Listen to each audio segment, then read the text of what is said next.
Hello everyone, मैं हूं Rahul Chaudhary and you are welcome to super explain 1811। So friends, क्या आप एक ऐसी दुनिया की कल्पना कर सकते हैं जहां रूप बदलने वाले लाखों एलियंस हमारे और आपके बीच सालों से रह रहे हो और इस बारे में किसी को भी पता ना हो। तो सोच कर देखिए कि अगर वो एलियंस आपके अपनों को किडनैप करके उनके रूप में आपके साथ आपके ही घर में रह रहे हैं और जब आपको पता चलेगा कि आपके परिवार में से कोई भी वो एलियन हो सकता है, तो फिर आप किस पर भरोसा करेंगे। तो ऐसी ही सिचुएशंस हमें देखने को मिलती है मार्वल स्टूडियोज की latest web series secret invasion में, जिसकी कहानी काफ़ी ज़्यादा इंटरेस्टिंग और थ्रिलिंग है। और इसलिए आज मैं इस वीडियो में सीक्रेट इन्वेजन के सारे एपिसोड्स को एक साथ शॉर्ट में एक्सप्लेन करूंगा। So let's watch together. तो मार्वल सिनेमैटिक यूनिवर्स में स्कल सबसे पहले कैप्टन मार्वल मूवी में इंट्रोड्यूस हुए थे और इसलिए सीक्रेट इन्वेजन की स्टोरी की शुरुआत होती है 30 साल पहले, जब स्क्रल्स पहली बार पृथ्वी पर आए थे। दरअसल स्क्रल्स एक एक्स्ट्रा टेरेस्ट्रियल एलियन स्पीसीज हैं जो अपनी पावर से किसी भी जीव या इंसान का रूप ले सकते हैं और अपनी टेक्नोलॉजी की मदद से मेमोरी को भी कॉपी कर सकते हैं। उनका अपना एक ग्रह था स्क्रॉलॉस, जहां सारे स्क्रल्स रहते थे, लेकिन क्री सिविलाइजेशंस के लोगों से उनकी दुश्मनी हो जाती है और फिर क्री स्क्रल वॉर शुरू हो जाता है, जिसमें लाखों स्क्रल्स मारे जाते हैं। फिर क्री स्क्रल्स के प्लेनेट को बर्बाद कर देते हैं, जिससे सारे स्क्रल्स बेघर हो जाते हैं और बचे हुए लाखों स्क्रल्स वहां से भाग जाते हैं। जिसके बाद स्क्रल्स पूरे अंतरिक्ष में दूसरे ग्रहों पर अपना रूप बदलकर छुपने को मजबूर हो जाते हैं। इसलिए स्क्रल्स का लीडर टेलोस अपने लोगों को बचाने के लिए ईयर 1995 में पृथ्वी पर पहुंच जाता है। फिर वो कैप्टन मार्वल और निक फ्यूरी से हेल्प मांगता है और उनकी मदद से टेलोस अपनी वाइफ सोरेन और बेटी गाया को बचा लेता है। जिसके बाद कैप्टन मार्वल और टेलोस स्क्रल्स के लिए नया ग्रह ढूंढने निकल जाते हैं, लेकिन क्री पूरे अंतरिक्ष में स्क्रल्स का शिकार कर रहे थे। इसलिए टेलोस और कुछ स्क्रल्स भागकर ईयर 1997 में वापस पृथ्वी पर आ जाते हैं, जिसमें एक स्क्रल बॉय था ग्रेविक, जो क्री से बचकर अकेले ही एक स्पेसशिप से पृथ्वी पर पहुंच जाता है। इसके बाद फ्यूरी टेलोस और उन स्क्रल्स के साथ मिलकर एक खुफिया जासूसी टीम बनाते हैं ताकि स्क्रल्स पृथ्वी को प्रोटेक्ट करने में फ्यूरी की मदद कर सकें, जिसमें ग्रेविक भी शामिल था। और इसके बदले फ्यूरी स्क्रल्स से यह प्रॉमिस करते हैं कि जब तक स्क्रल्स पृथ्वी को सुरक्षित रखेंगे तब तक फ्यूरी स्क्रल्स के लिए नया घर ढूंढ लेंगे। इसलिए टेलोस अपने स्पाई स्क्रल्स के साथ मिलकर फ्यूरी के लिए काम करता है और उनकी मदद से दुनिया भर में होने वाले टेररिस्ट अटैक्स को रोकने, खुफिया जानकारी को हासिल करने और दुश्मनों के ठिकानों को बर्बाद करने में फ्यूरी की मदद करता है। इस तरह फ्यूरी स्क्रल्स के नेटवर्क को यूज करके एक शील्ड एजेंट से शील्ड का डायरेक्टर बन जाते हैं। उसी दौरान फ्यूरी और टेलोस सालों तक एक साथ काम करते हैं और दोनों एक दूसरे के पक्के दोस्त बन जाते हैं। फ्यूरी के टीम में एक फीमेल स्क्रल थी वारा, जो उसे पसंद करने लगी थी। इसलिए वारा एक बार एक लेडी का रूप लेकर फ्यूरी से मिलने आती है, जिसके बाद फ्यूरी को वारा का नया रूप पसंद आ जाता है और दोनों का लव अफेयर शुरू हो जाता है। फिर कुछ समय बाद फ्यूरी वारा से शादी भी कर लेते हैं। फ्यूरी अपने वादे के मुताबिक स्क्रल्स के लिए नया ग्रह ढूंढते तो हैं, लेकिन उन्हें कोई दूसरा ग्रह नहीं मिल पाता। फिर वो अपने मिशंस और एवेंजर्स फॉर्मेशन में बिजी हो जाते हैं। इस तरह करीब 20 साल बीत जाते हैं।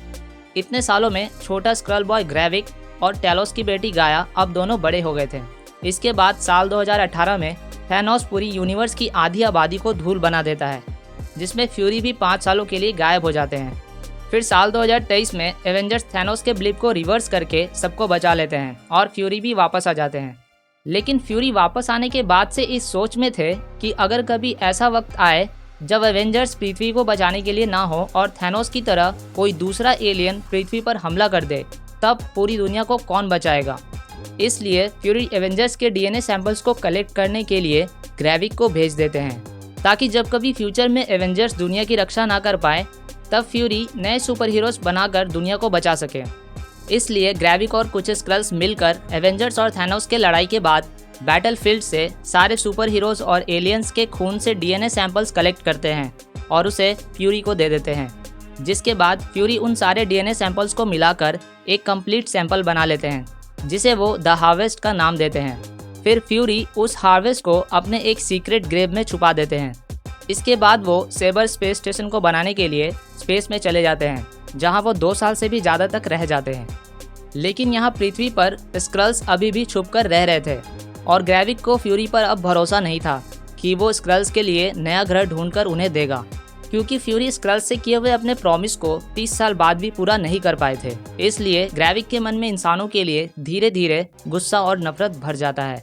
जिसके बाद ग्रेविक ये फैसला करता है कि वो अब इंसानों से उनका पृथ्वी छीनकर उसे स्क्रल्स का नया घर बनाएगा, जिसके लिए ग्रेविक जवान और भटके हुए स्क्रल्स को इकट्ठा करना शुरू करता है और रशिया के एक न्यूक्लियर प्लांट में अपना बेस बनाता है, जहां ग्रेविक उन स्क्रल्स का ब्रेन वॉश करके उन्हें इंसानों के खिलाफ जंग लड़ने के लिए वॉरियर्स बना रहा था।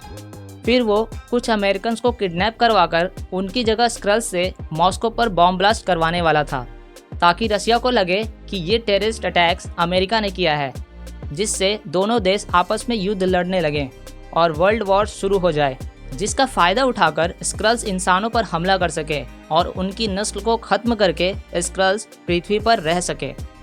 इन सब में गाया भी ग्रेविक का साथ देने लगती है और अपने पिता टैलोस को छोड़कर चली जाती है, क्योंकि गाया भी चाहती थी कि स्क्रल्स के पास उनका अपना घर हो और उन्हें इंसानों के बीच छुपकर ना रहना पड़े। इसलिए गाया स्क्रल्स की मदद करने के लिए ग्रेविक के साथ काम करती है। इधर टैलोस और निक फ्यूरी की राइट हैंड एजेंट मारिया हिल को ग्रेविक के प्लान के बारे में पता चल जाता है। फिर वो दोनों निक फ्यूरी को वापस पृथ्वी पर बुलाते हैं और उसे ग्रेविक के बारे में सब कुछ बता देते हैं, जिसके बाद वो तीनों मॉस्को में होने वाले अटैक को रोकने का प्लान बनाते हैं। इसलिए टैलोस अपनी बेटी गाया को मिलने के लिए बुलाता है और गाया ग्रेविक से छुपकर उससे मिलने आ जाती है, जहां टैलोस गाया को ग्रेविक का साथ छोड़ने के लिए कहता है, लेकिन गाया उसकी बात नहीं मानती। फिर टैलोस उसे बताता है कि उसकी माँ सोरेन अब नहीं रही और उसे ग्रेविक नहीं मारा था, जिसे सुनने के बाद गाया टैलोस की मदद करने के लिए तैयार हो जाती है और उसे अटैक की सारी इन्फॉर्मेशन बता देती है।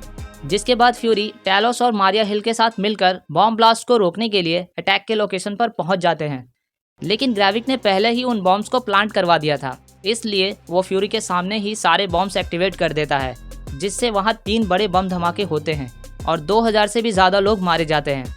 इसके बाद ग्रेविक निक फ्यूरी का रूप लेकर मारिया हिल को शूट कर देता है और फ्यूरी की बेस्ट एजेंट मारिया हिल की मौत हो जाती है। तभी टैलोस वहां आता है और फ्यूरी को रशियन पुलिस से बचाकर अपने साथ ले जाता है। फिर फ्यूरी टैलोस से पूछते हैं कि वो उससे ऐसा क्या छुपा रहा है जिसकी वजह से ग्रेविक ये सब कुछ कर रहा है, क्योंकि फ्यूरी ये समझ चुके थे कि ग्रेविक कुछ स्क्रल्स के लिए इंसानों की पूरी नस्ल को खत्म नहीं करेगा। इसलिए टैलोस फ्यूरी को सच बताता है कि जब थैनोस के ब्लिप में पूरी दुनिया की आधी आबादी गायब हो गई थी, तब टैलोस ने अपने सारे लोगों को पृथ्वी पर बुला लिया था और करीब 10 लाख स्क्रल्स इंसानों को किडनैप करके उनकी जगह ले चुके थे।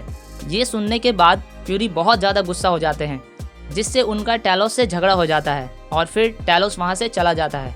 इसलिए फ्यूरी कर्नल रोड्स से मदद मांगने जाते हैं, जो अब अमेरिकन प्रेसिडेंट के एडवाइजर बन चुके थे। लेकिन कर्नल रोड्स फ्यूरी की मदद करने से साफ इनकार कर देते हैं, क्योंकि असल में वो एक फीमेल स्क्रल थी, रावा, जो कर्नल रोड्स को किडनैप करके उनकी जगह ग्रेविक के लिए काम कर रही थी। इधर ग्रेविक ने एक मशीन बना लिया था जिससे वो स्क्रल्स को सुपर पावर्स देकर सुपर स्क्रल्स बना सकता था। इसलिए ग्रेविक एवेंजर्स की डीएनए से बनी द हार्वेस्ट को सालों से ढूंढ रहा था, ताकि उसकी मदद से ग्रेविक अपने साथ सारे स्क्रल वॉरियर्स को भी सुपर स्क्रल्स बना सके और एवेंजर्स को हराकर उन्हें खत्म कर सके।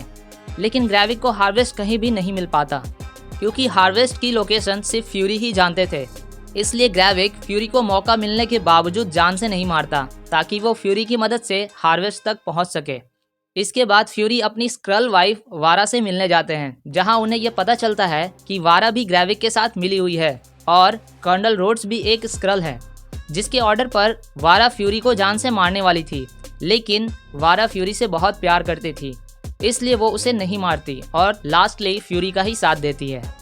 जिसके बाद फ्यूरी और टैलोस दोनों दोबारा से एक साथ मिलकर काम करते हैं और अपने झगड़े को भूल जाते हैं।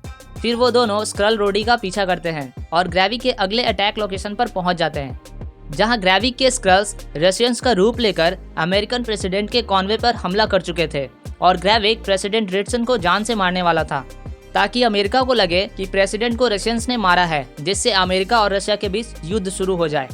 लेकिन फ्यूरी टैलोस की मदद से प्रेसिडेंट रिटसन को बचा लेते हैं। तभी ग्रेविक वहां आ जाता है और फ्यूरी के सामने ही टैलोस को मार देता है। फिर वो वहां से भाग जाता है, जिसके बाद फ्यूरी को मजबूरन प्रेसिडेंट रिटसन की जान बचाने के लिए टैलोस को छोड़कर जाना पड़ता है।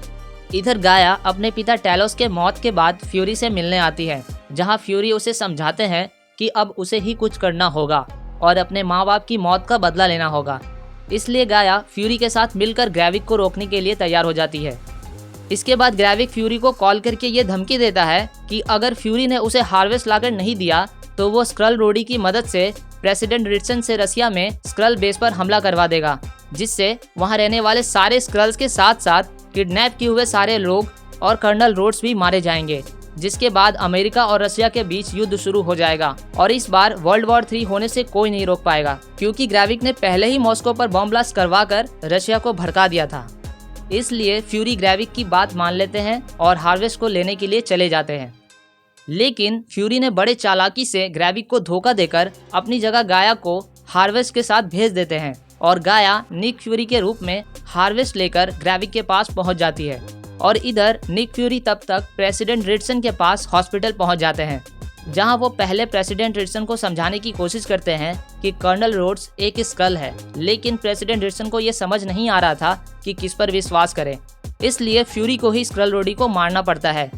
जिसके बाद प्रेसिडेंट रिचसन समझ जाते हैं कि ये सब कुछ स्क्रल्स ने किया है और फिर वो रशिया पर होने वाले अटैक को रोक देते हैं। उसी दौरान यहाँ गाया निक फ्यूरी के रूप में ग्रेविक को हार्वेस्ट दे देती है और ग्रेविक गाया को निक फ्यूरी समझकर हार्वेस्ट को मशीन के साथ एक्टिवेट कर देता है, जिससे ग्रेविक के साथ साथ गाया भी सुपर स्क्रल बन जाती है और फिर super Skrull Gravik versus super avenger Gaia की फाइट शुरू हो जाती है, जिसमें गाया एवेंजर्स के पावर्स को यूज करती है और ग्रेविक थैनोस के साथ बाकी एलियंस के पावर्स को यूज करता है और दोनों के बीच काफी देर तक लड़ाई होती है।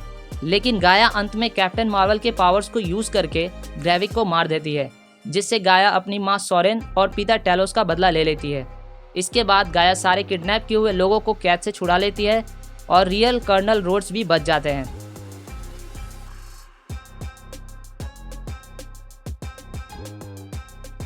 और ये कहानी यहीं खत्म हो जाती है।